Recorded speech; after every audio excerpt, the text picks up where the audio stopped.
Viewers, তোমাদের জন্য আবার চলে আসলাম তাপগতিবিদ্যার প্রথম সূত্রের একটা গুরুত্বপূর্ণ টপিকস, তাপগতিবিদ্যার প্রথম সূত্রের ব্যাখ্যা এবং এর গাণিতিক ফর্মুলা। তো আজকের ক্লাসে আমরা তাপগতিবিদ্যার প্রথম সূত্রের বিশ্লেষণটা আমরা একটু ভিন্নভাবে দেখব। আমরা এই তাপগতিবিদ্যার প্রথম সূত্রটাকে একটু ভিন্নভাবে উপস্থাপন করতে চাই, যাকে আমরা বলছি হাড়ি পাতিলের সূত্র। তো শুনতে খুবই অবাক লাগছে যে হাড়ি পাতিলের সূত্র কিভাবে হয়। অ্যাকচুয়ালি তাপগতিবিদ্যার প্রথম সূত্রটাকে আমরা হাড়ি পাতিল দিয়ে একটু ব্যাখ্যা করতে চাই, দেখি কতটুকু সহজ হয়। আচ্ছা, তো সবার আগে আমরা তাপগতিবিদ্যার প্রথম সূত্রের বিবৃতিটা জানতে চাই। তাপগতিবিদ্যার প্রথম সূত্রটা 1849 সালে বিজ্ঞানী জুল 1849 সালে বিজ্ঞানী জুল সর্বপ্রথম তাপগতিবিদ্যার প্রথম সূত্রের একটা মডেল তৈরি করে। সেখানে তার বক্তব্যটা ছিল, যখনই কোনো ব্যবস্থার তাপশক্তি প্রদান করা হয়, সেই তাপটাই কাজে আবার কাজটাই তাপে পরিণত হয়, ঠিক এমন একটা বিষয় উপস্থাপন করা হয়। অর্থাৎ আমরা বলতে পারি, যখন কোনো যান্ত্রিক শক্তিকে সম্পূর্ণরূপে তাপে এবং তাপ শক্তিকে সম্পূর্ণরূপে কাজে রূপান্তর করা হয়, তখন এই তাপ এবং কাজ সম্পর্কটা পরস্পরের হয়ে যায় সমানুপাতিক। তাহলে আমরা বলতে পারি তাপ সমানুপাতিক কাজ। অর্থাৎ তাহলে ব্যাপারটা কি দাঁড়াচ্ছে, তাপটাই কাজে পরিণত হয় আবার কাজটাই তাপে পরিণত হয়। আচ্ছা, তাহলে আমরা এটাকে লিখতে পারি W সমানুপাতিক Q অথবা Q সমানুপাতিক W। তাহলে আমরা এরকম লিখতে পারি W সমান JQ, এখানে যেটা হচ্ছে একটি সমানুপাতিক ধ্রুবক। এটা ছিল বিজ্ঞানী জুলের ফর্মুলা। বিজ্ঞানী জুলের ফর্মুলাটা যদি আমরা একটু ফলো করি, তাহলে দেখো বিজ্ঞানী জুল 100% কাজ করতে সক্ষম এমন একটা মডেলের কথা উপস্থাপন করছে। অর্থাৎ জুলের বক্তব্য থেকে আমরা এটাই জানতে পারি, তাপগতিবিদ্যার প্রথম শক্তি সম্পূর্ণরূপে সংরক্ষণশীলতার নীতিকে সমর্থন করে। তাপগতিবিদ্যার প্রথম সূত্রটা কাকে সমর্থন করে? শক্তির সংরক্ষণশীলতার নীতিকে সমর্থন করে। এবং তাপগতিবিদ্যার প্রথম সূত্রটা এখানে বলেই দিচ্ছে যে 100% তাপকে 100% কাজে রূপান্তর করতে পারে তাপগতিবিদ্যার প্রথম সূত্র। আচ্ছা, এই তাপগতিবিদ্যার প্রথম সূত্রের একটা গাণিতিক ফর্ম উপস্থাপন করে বিজ্ঞানী ক্লাসিয়াস। তাপগতিবিদ্যার প্রথম সূত্রের একটা গাণিতিক ফর্ম উপস্থাপন করে গাণিতিকভাবে তাপগতিবিদ্যার প্রথম সূত্রটা উপস্থাপন করে বিজ্ঞানী ক্লাসিয়াসের সূত্রটা আমরা এইভাবে বলতে পারি যে অভ্যন্তরীণ শক্তি, অর্থাৎ বিজ্ঞানী ক্লাসিয়াসের সূত্রটা তিনটা বিষয়ের সাথে রিলেটেড, অর্থাৎ কাজ শক্তি, অভ্যন্তরীণ শক্তি এবং তাপ শক্তি, এই তিনটার মধ্যে সমন্বয় সাধন করে বিজ্ঞানী ক্লাসিয়াস তার তাপগতিবিদ্যার প্রথম সূত্রের মাধ্যমে। আচ্ছা, এখন আমরা দেখব যে তাপগতিবিদ্যার প্রথম সূত্রটা কিভাবে হাড়ি পাতিলের সূত্র হয়ে যায়। হাড়ি পাতিলের সূত্র। আচ্ছা, আমরা একটু দেখতে চাই যে স্যার এটার সাথে হাড়ি পাতিলের সম্পর্কটা কি। খুব সহজে আমি তোমাকে বুঝিয়ে দিব। ধরে নাও তুমি পানি গরম করতে চাও, তো এই সুবাদে তোমাকে একটা পাত্র বিবেচনা করতে হবে। অলরেডি আমি একটা পাত্র বিবেচনা করলাম। এখন এই পাত্রের মধ্যে আমি পানি দিলাম। এখন বাহ্যিকভাবে পানিটাকে যদি গরম করতে চাই, তবে আমার অবশ্যই কি করতে হবে? তাপ দিতে হবে। অর্থাৎ লিকুইডটা হচ্ছে প্রদত্ত তাপ বা গৃহীত তাপ। তাহলে আমরা এটাকে বলবো তাপ শক্তি। আচ্ছা, এরপর একটু চিন্তা করো, এই তাপটা সবার আগে কে গ্রহণ করবে? পানি গ্রহণ করবে না পাত্র গ্রহণ করবে? খুব সহজভাবে বলা যায়, তাপটা সবার আগে পাত্র গ্রহণ করবে। আচ্ছা, তো পাত্রটা এই তাপের কিছু অংশ তার নিজের মধ্যে জমা করে রাখবে, যাকে আমরা বলছি ডিইউ, অর্থাৎ ইন্টারনাল এনার্জি বা অভ্যন্তরীণ বা অন্তস্থ শক্তি। অভ্যন্তরীণ শক্তিও বলা যায়, অন্তস্থ শক্তিও বলা যায়। আচ্ছা, তাহলে কি দাঁড়াচ্ছে? বাহ্যিকভাবে আমি যে তাপটা প্রদান করছি, এই পাত্রটা সেই তাপের কিছু অংশ নিজের দেহের মধ্যে জমা করে রাখবে, আর কিছু অংশ দ্বারা পানিটা কি করবে, গরম করবে। যে অংশ দ্বারা পানিটা গরম হবে সেটাকে বলা হচ্ছে ডিডব্লিউ, অর্থাৎ কাজ শক্তি, অর্থাৎ কাজ শক্তি। তাহলে এই জায়গায় তাপগতিবিদ্যার ক্লাসিয়াসের ব্যাখ্যাটা কি দাঁড়াচ্ছে? ব্যাখ্যাটা দাঁড়াচ্ছে যখনই কোনো সিস্টেম, এখানে আমরা সিস্টেম বলতে কি বুঝতেছি, দেখো এই যে পাত্র সে হচ্ছে সিস্টেম। তোমরা খুব ভালো করেই জানো এই ভৌত জগতে আমরা যখন কোনো কিছু কাজ করতে চাই, কোনো একটা মাধ্যমের উপর ডিপেন্ড করে কাজটা করি, সেটাই হচ্ছে সিস্টেম। আমরা জানি সিস্টেম তিন ধরনের, উন্মুক্ত সিস্টেম, বদ্ধ সিস্টেম এবং বিচ্ছিন্ন সিস্টেম। আচ্ছা, এখন দেখো এই যে আমরা যে সিস্টেমটা দেখতেছি এটা একটা উন্মুক্ত সিস্টেম, কারণ এর একটা পাশ খোলা আছে। আচ্ছা, এই সিস্টেমটা তাহলে পাত্র এখানে একটা সিস্টেম, তো পাত্রকে আমরা তাপ দিচ্ছি, সেই তাপটা পাত্র দুইটা ভাগে ভাগ করছে। একটা অংশ তার নিজের মধ্যে জমা করে রাখছে, আরেকটা অংশ তারা পানিটাকে গরম করতেছে, অর্থাৎ কাজ করতেছে। এটাই হচ্ছে তাপগতিবিদ্যার ক্লাসিয়াসের মূল বক্তব্যটা। তো এটাকে আমরা হাড়ি পাতিলের সূত্র হিসাবে একটু আখ্যায়িত করতে পারি, কারণ এইভাবে আমাদের খুব সহজে মনে থাকবে। তাহলে আমরা এটাকে লিখতে পারি ডিকিউ, মানে গৃহীত তাপ শক্তি। এটা কয়টা ভাগে ভাগ হচ্ছে? দুইটা ভাগে ভাগ হচ্ছে, একটা হচ্ছে অন্তস্থ শক্তি আর একটা হচ্ছে কৃত কাজ। তাহলে ডিকিউ প্লাস ডিডব্লিউ। আচ্ছা, এখানে একটা কথা বলে নেই, অনেকে তোমাদের মধ্যে মনে থাকে যে অন্তস্থ বা অভ্যন্তরীণ শক্তিটা কি। অ্যাকচুয়ালি আমরা যখন কোনো ব্যবস্থার উপর কাজ করি, যেমন দেখো এখানে পাত্রটা হচ্ছে একটা ব্যবস্থা, এই ব্যবস্থার উপর আমরা কাজ করছি, তাহলে এই ব্যবস্থা কিছু তাপ তার মধ্যে জমা করে রাখবে, এটাই অন্তস্থ শক্তি। এখন প্রশ্ন হলো কেন জমা করে রাখে? কারণ যেন পরবর্তীতে সে নিজেও কিছু কাজ করতে পারে। যেমন তুমি যদি এই তাপ উৎসটা বন্ধ করে দাও, পাত্রটা কিন্তু ঠান্ডা হয়ে যাবে না, পাত্র কিন্তু গরমই থাকবে। তারপর ওই পাত্রটা কিছুক্ষণ পানিটাকে আরো গরম রাখবে। এটাই হচ্ছে সেই অভ্যন্তরীণ শক্তির মূল কাজটা। আচ্ছা, তাহলে আমরা এটাকে চাইলে আমরা এইভাবে লিখতে পারি, del equal to del U plus del W, কোনো প্রবলেম নাই, বিষয়টা একটাই বোঝায়। আচ্ছা, এখন আমরা একটা চার্ট দেখবো যে ব্যবস্থা কর্তৃক কৃত কাজ কখন ধনাত্মক হয় এবং কখন ঋণাত্মক হয়। দেখো এই চার্টটা খুবই গুরুত্বপূর্ণ এবং চার্টটা মনে রাখতে হবে।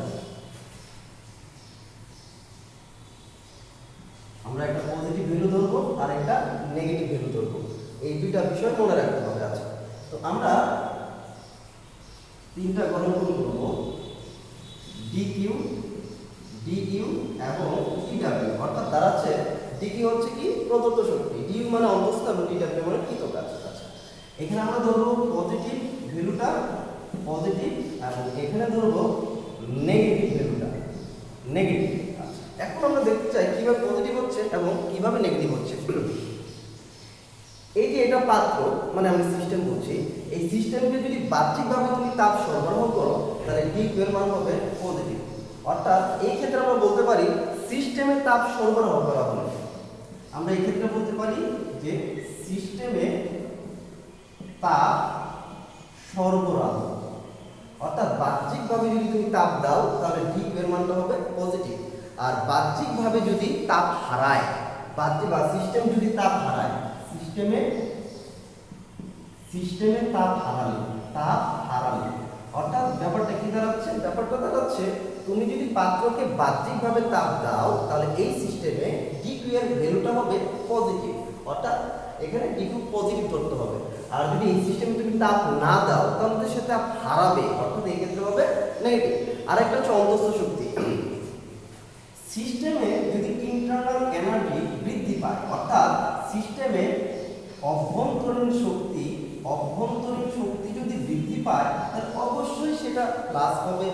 আর যদি অভ্যন্তরীণ শক্তি হ্রাস পায়,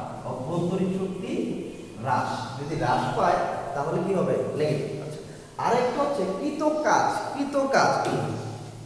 যেমন এইভাবে চিন্তা করো, তুমি নিজে কাজ করছো তাহলে পজিটিভ, আর তোমাকে দ্বারা বাহ্যিকভাবে কাজ করানো হচ্ছে তাহলে সেক্ষেত্রে হবে নেগেটিভ। আচ্ছা, তাহলে আমরা এখানে এইভাবে লিখবো, সিস্টেম কর্তৃক কাজ সম্পাদিত হলে, সিস্টেম কর্তৃক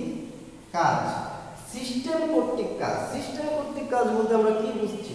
যেমন পাত্র যদি নিজে এই ক্ষেত্রে কাজ সম্পাদন করে তাহলে সেক্ষেত্রে হবে পজিটিভ, সিস্টেম দ্বারা কাজ সম্পাদিত। আর আরেকটা হচ্ছে বাহ্যিকভাবে সিস্টেমের উপর কাজ সম্পাদিত হয়, সিস্টেমের উপর কাজ সম্পাদিত হয়, সেই ক্ষেত্রে হবে নেগেটিভ। সিস্টেমের উপর কাজ সম্পাদিত, যেমন একটু চিন্তা করো, যেমন তুমি স্বেচ্ছায় তুমি স্বতঃস্ফূর্তভাবে নিজেই কাজ করছো, সেই ক্ষেত্রে তোমাকে তার ভ্যালুটা বলতে হবে পজিটিভ। আর যদি এমন হয় যে না, তোমাকে জোরপূর্বক তোমাকে বিভিন্ন উপকরণ দিয়ে কাজ করানো হচ্ছে, সেই ক্ষেত্রে হবে নেগেটিভ। আশা করি বিষয়টা বুঝতে পারছো। আচ্ছা, তো আমরা তাপগতিবিদ্যার প্রথম সূত্রটা যে লিখি dq = du + dw, এটাকে আমরা এভাবে লিখতে পারি dq = du + dw মানে হচ্ছে pdv। dw মানে কি? pdv। কিভাবে আসলো? এটা হচ্ছে সমচাপীয় প্রক্রিয়া থেকে, সমচাপীয় প্রক্রিয়া, তোমরা বই থেকে একটু করে নিতে পারো যে সমচাপীয় প্রক্রিয়া থেকে আমরা জানি dw = pdv। এখানে p টা হচ্ছে মানে নির্দিষ্ট করা কনস্ট্যান্ট, আর ডিবি মানে হচ্ছে আয়তনের পরিবর্তন। আচ্ছা, এখন আমরা এই যে হাড়ি পাতিল সূত্রটা বললাম, এখান থেকে আমরা একটা ম্যাথ করে ফেলবো, তাহলে তোমাদের জন্য খুব সহজ হবে। তাপগতিবিদ্যার ম্যাথগুলো আমরা একটু সলভ করি। আমরা এখন একটা ম্যাথ করব। আচ্ছা, ম্যাথটা হচ্ছে পিস্টনযুক্ত একটি সিলিন্ডারে কিছু গ্যাস আবদ্ধ আছে। আমি প্রশ্নটা তুলে নিচ্ছি। পিস্টনযুক্ত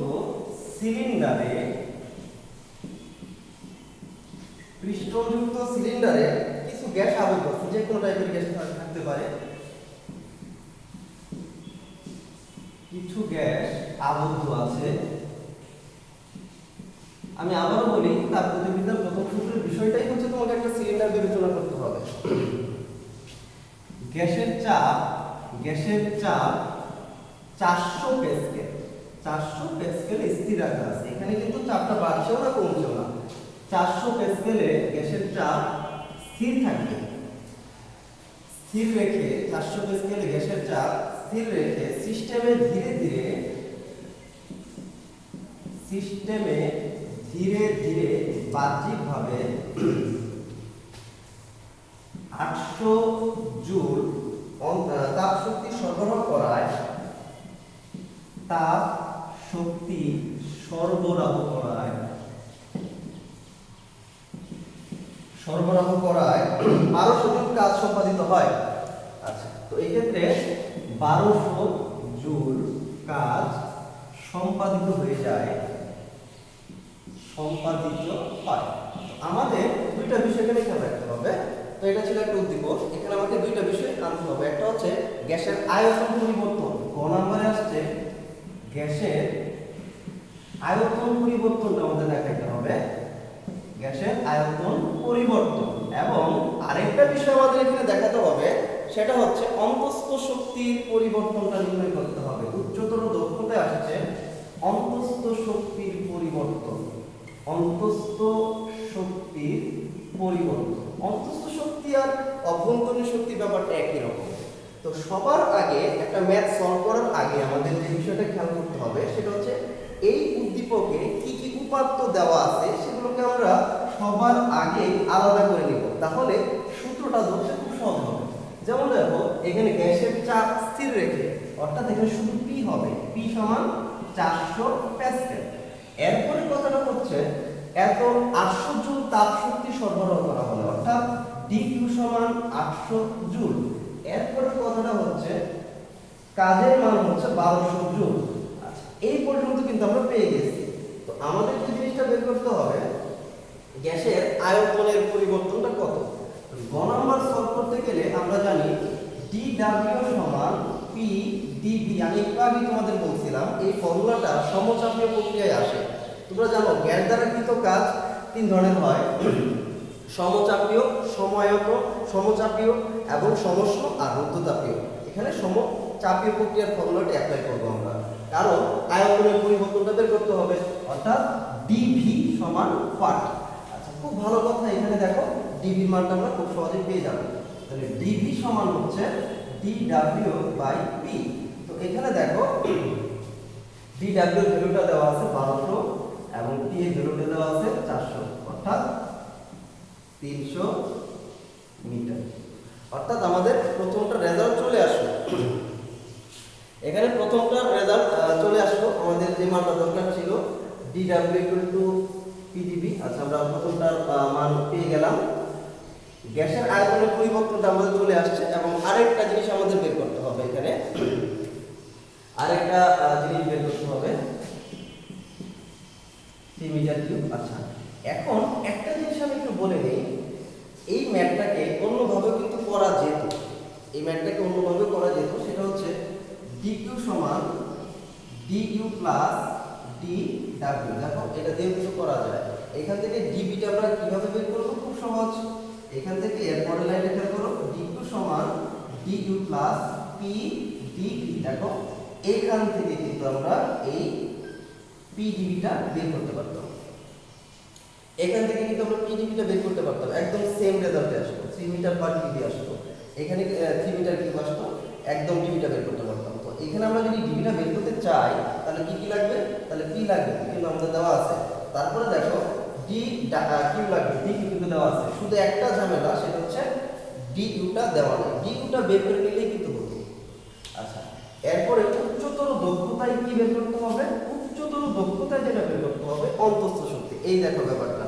তাহলে অন্তঃস্থ শক্তি বের করার জন্য dq সমান dq প্লাস dw। একটু ভালো করে খেয়াল করো, আমাদের বের করতে হবে কি? আমাদের বের করতে হবে du। du-টা আমাদের বের করতে হবে। তাহলে খুব ভালো কথা, du-টা এই পাশে রাখো, বাকি হলো dq মাইনাস dw। তাহলে দেখো dq এর ভ্যালু হচ্ছে 800 আর dw এর মান হচ্ছে 1200। তাহলে মাইনাস 400। আচ্ছা, দেখো তো এখানে অন্তঃস্থ শক্তি প্লাস হলো না মাইনাস হলো? অন্তঃস্থ শক্তি কিন্তু মাইনাস হচ্ছে। ওকে, অন্তঃস্থ শক্তি মাইনাস হচ্ছে, এর মানে হচ্ছে সিস্টেম এখানে অন্তঃস্থ শক্তি হারাচ্ছে, নেগেটিভ মান চলে আসলো। ঠিক আছে, এই কথাটা মনে রাখতে হবে। ঋণাত্মক চিহ্ন দ্বারা আমরা এটাই বলতে পারি সিস্টেমে অন্তঃস্থ শক্তির মানটা কি হচ্ছে? হ্রাস হচ্ছে, যার জন্য মাইনাস। আচ্ছা, এখন দেখো, তোমাদের একটু আগে আমি বলছিলাম যে এই ডিভি ভ্যালুটা দুই ভাবে করা যায়। এই ম্যাথটায় ডিভির মানটা দুই ভাবে আমরা করতে পারি। একটা হচ্ছে এই ফর্মুলা দিয়ে, আর আরেকটা হচ্ছে ডিইউ এর মানটা আমরা এখান থেকে বের করে আমি যদি এই জায়গায় বসায় দেই, তাহলে এই ডিভির মানটা কিন্তু ওই সেম 3 মিটার কিউবই আসবে। আশা করি তোমরা তাপগতিবিদ্যার ম্যাথগুলো খুব সহজে বুঝতে পারছো। এরকম অনেক ম্যাথ আমরা প্র্যাকটিস করতে পারি, জাস্ট সূত্রের বসানোর বিষয়টা তোমরা মনে রাখবা। আজকের মতো এই পর্যন্তই। আমরা আগামী ক্লাসে, আমি অবশ্যই আগামী ক্লাসে তোমাদের জন্য সমষ্ণ প্রক্রিয়া এবং বৈদ্যুতাপীয় প্রক্রিয়ার পর্যাপ্ত ম্যাথ নিয়ে হাজির হবো। এর আগে আমাদের অবশ্যই যে চ্যানেলে আমরা এটা পোস্ট করব, সেই চ্যানেলটা অবশ্যই সাবস্ক্রাইব করবা এবং হচ্ছে অবশ্যই লাইক দিবা, শেয়ার করবা। যত বেশি লাইক দিবা, শেয়ার করবা, তত বেশি আমাদের জন্য অনুপ্রেরণা হবে এবং তত বেশি আমার জন্য কাজ করার জন্য অনুপ্রেরণা হবে। তোমরা যত বেশি এটা ভিউ করবা, আমার তত বেশি আত্মবিশ্বাস বাড়বে এবং আমি তত বেশি ক্লাস নেওয়ার আগ্রহ ফিল করবো। আর যদি তোমরা একেবারেই লাইক এবং শেয়ার না দাও বা ভিউ না করো, সেই ক্ষেত্রে আগ্রহটা হারিয়ে ফেলবো, হয়তো বা নতুন কোনো ক্লাসে তৈরি করার কোনো আগ্রহ থাকবে না। তো আজকের মতো তোমরা সবাই ভালো থাকো এবং সুস্থ থাকো। আল্লাহ হাফিজ।